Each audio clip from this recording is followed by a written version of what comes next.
Hello and welcome to Raju Notes channel, your pit stop for weekly current affairs updates. The updates tailor-made for students taking all kinds of competitive exams like UPSC, civils, defense and placement interviews. Please subscribe to the channel and stay updated every Sunday.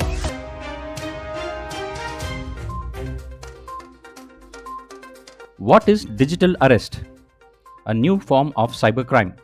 Digital arrest is a new form of cybercrimes wherein fraudster, pretending to be law enforcement officials, deceive targets into believing their Aadhaar card, SIM, or bank accounts have been used for criminal activities. They make victims believe they have been arrested if they don't agree to be interrogated over video call and then extort money, according to the Noida police officer. The Central Universities Amendment Bill 2023 was introduced in the Lok Sabha last week. The bill seeks to amend the Central University Act of 2009 for the establishment of a central university, namely Sammakka Sarakka Central Tribal University in Telangana. Union Education Minister Dharmendra Pradhan introduced the bill in the House. The proposed university will cater to the regional aspirations for years to come in the area. It will also promote advanced knowledge by providing instructional and research facilities in tribal arts, culture, customs in the country.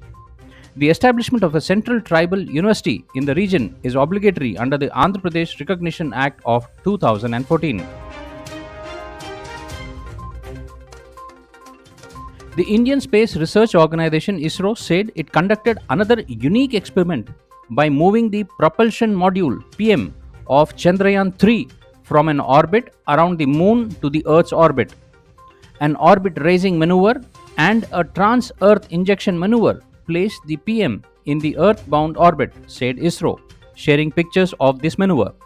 Chandrayaan 3 landed near Moon's south pole in August 2023.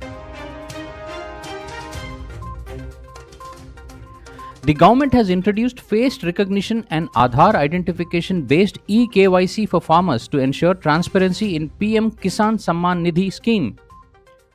Agriculture and Farmers Welfare Minister of State Shobha Karanlaje said many fake entries have been submitted to receive the amount under PM Kisan Samman Nidhi scheme.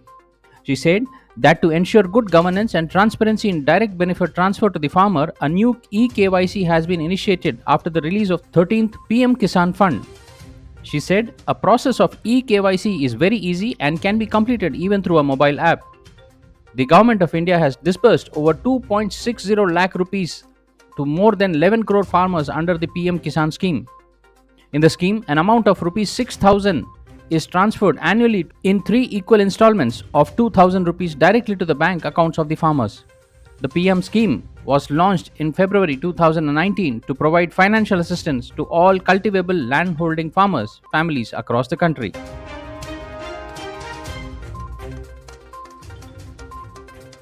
India has announced $1 million immediate relief assistance to Papua New Guinea after the volcanic eruptions of Mount Ulawan. India has extended immediate relief assistance to support relief for rehabilitation and reconstruction efforts as a close friend and development partner under the Forum of Indo-Pacific Island Cooperation and as a gesture of solidarity with the friendly people of Papua New Guinea. The ministry also recollected India's support to the island nation in the past during the times of crisis and devastation caused by natural disasters, as in the wake of earthquake of 2018 and volcanic eruptions of 2019. The volcanic eruptions of Mount Ulawan on the 20th of last month has so far forced the evacuation of more than 26,000 people and created urgent humanitarian need. The Lok Sabha has passed the Jammu and Kashmir Reservation Amendment Bill 2023 and the Jammu and Kashmir Reorganization Amendment Bill 2023. The Jammu and Kashmir Amendment Bill amends the Jammu and Kashmir Reservation Act 2004 regarding reservations in job and admission in professional institutions to members of scheduled caste, scheduled tribe and other socially and educationally backward classes. On the other hand, the Jammu and Kashmir Reorganization Amendment Bill amends the Jammu and Kashmir Reorganization Act of 2019, which amends the second schedule of 1950 Act to specify the total number of seats in the Jammu and Kashmir Legislative Assembly to be 83. The bill increases the total number of seats to 90. Replying to the debate on the bills, Home Minister Amit Shah said the bill reserves 7 seats for scheduled castes and 9 seats for scheduled tribes. The bill adds that the Lieutenant Governor may nominate up to 2 members from the Kashmiri migrant community to the Legislative Assembly. Mr. Shah said the bill aims to give justice to the people who were overlooked in past 70 years.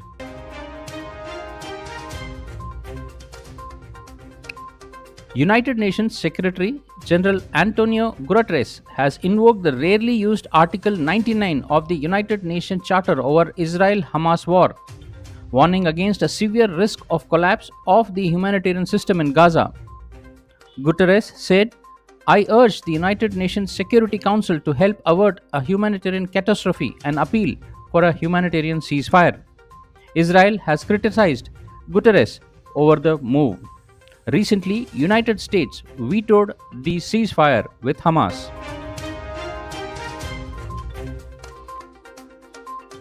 Google has claimed that its new AI model Gemini Ultra can outperform ChatGPT 4 model and expert-level humans in range of intelligence tests.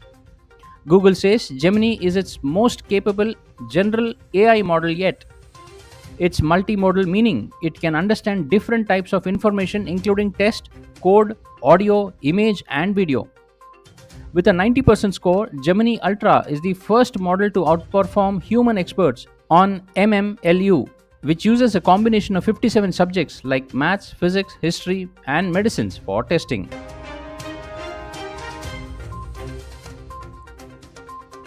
China's Xiaodong nuclear power plant, the world's first fourth-generation reactor, has begun commercial operations. One of the companies behind its first development said, the plant is designed to use fuel more efficiently and improve its economics, safety, and environmental footprint. China has a goal to produce 10% of electricity from nuclear by 2035 and 18% by 2060.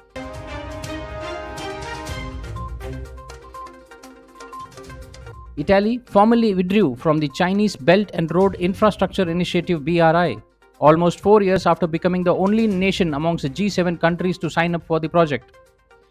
Government officials familiar with the development told the AFP News.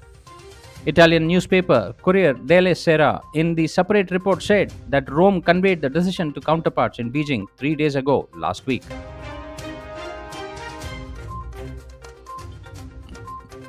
Russian President Vladimir Putin and the Saudi Prime Minister Crown Prince Mohammed bin Salman have held discussions in Riyadh last week. Both the leaders held discussions on issues of bilateral cooperation in trade, economy, and investments, as well as various aspects of cooperation in multilateral formats. They also discussed further cooperation on oil prices as members of the OPEC. During their meeting, both the leaders also touched upon the Israeli-Palestine conflict. Earlier, President Putin arrived in Saudi Arabia for the second leg of the tour after conducting his working visit with the United Arab Emirates. During his talks with UAE President Mohammed bin Zayed Al Nahyan in Abu Dhabi, the Russian leader suggested focusing on bilateral relations and on the situation around the world, such as in the area of the Israeli-Palestine conflict in Ukraine.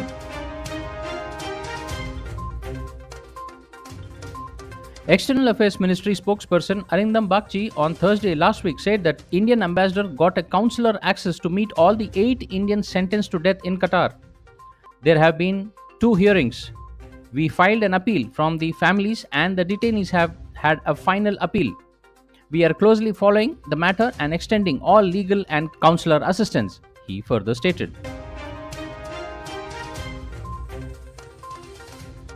Ministry of Defence signed a contract with the Telecommunication Consultants India Limited worth over 588 crore rupees for the acquisition of Digital Coast Guard project. In a release on the Friday last week, the ministry said that the contract is in line with the government's strategic vision for a digital armed forces. The project will lead to technological progressions of the Indian Coast Guard (ICG). It will establish an advanced data center and a robust disaster recovery data center along the amplification of connectivity across the Indian Coast Guard sites. In a bid to achieve Atmanirbhar in defense, the ministry said that the project is aimed at fostering active participation from diverse sectors of Indian industries.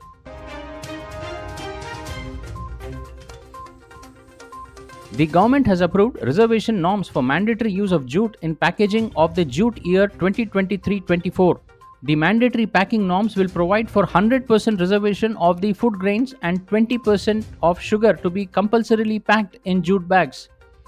By bringing into effect the provisions of jute packaging material JPM Act, the government will provide relief to 4 lakh workers employed in jute mills and ancillary units, as well as support the livelihood of around 40 lakh farmer families. The jute family is one of the major industries in the eastern region, particularly in West Bengal. The center purchases jute sacking bags worth around 12,000 crore rupees every year for packaging of food grains, and thus ensuring guaranteed market for the produce of jute farmers and the workers. As the Indian Navy celebrated Navy Day on December 4th, it is also gearing up to host its largest multilateral exercise early next year and is expected to see the participation of over 50 navies all around the globe, defense sources said, while noting that this reflects the significant expansion of the Navy's engagement as well as the capacity to assist countries in the Indian Ocean region as the first responders and preferred security partner. Presence and operational reach by the Indian Navy through mission-based deployment and other operational engagements have steadily enhanced. There are 17 multilateral and 20 bilateral exercises that the Navy conducts annually, which exemplifies India's commitment to maintaining a strong defense ties, a defense source said. And now for the segment where we see the events that unfolded itself this week back in history. 3rd December 1984, gas leak in Bhopal, India. On this day in 1984, a gas leak from a Union Carbide plant in Bhopal, India, spread over a population, resulting ultimately in 15,000 to 20,000 deaths and leaving some 500,000 survivors with chronic medical ailments. 4th December 1533, Ivan the proclaimed Grand Prince of Moscow. On this day in 1533, the 3-year-old who became Ivan that was proclaimed Grand Prince of Moscow upon the death of his father, Grand Prince Vasily III, with his mother ruling in Ivan's name until her death in 1538.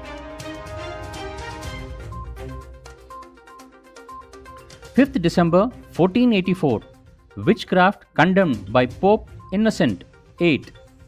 Innocent VIII condemned witchcraft this day in 1484 via papal bull, and subsequently he dispatched inquisitors to Germany to try witches and persecuted a chief exponent of the resistance, Platonism, Giovanni Pico della Mirandola.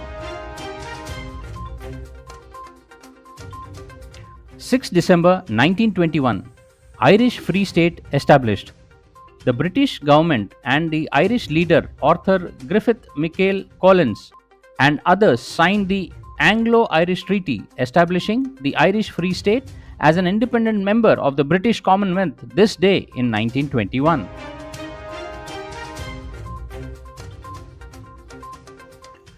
December 1941, Pearl Harbor attack.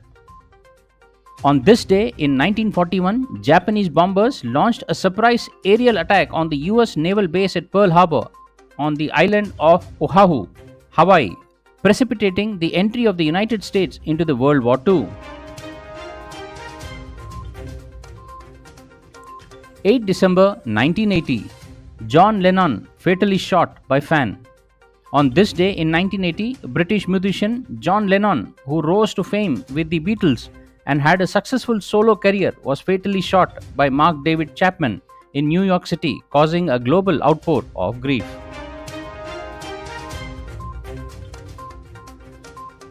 Lech Walesa elected president of the Poland. On this day in 1990, Lech Walesa, who had led Solidarity, Poland's first independent trade union, and had received a Nobel Prize for Peace in 1983, won Poland's first direct presidential election by a landslide victory. Well, that's all, friends, for this week's updates. See you soon next Sunday on the same channel. Till then, take care. Bye bye.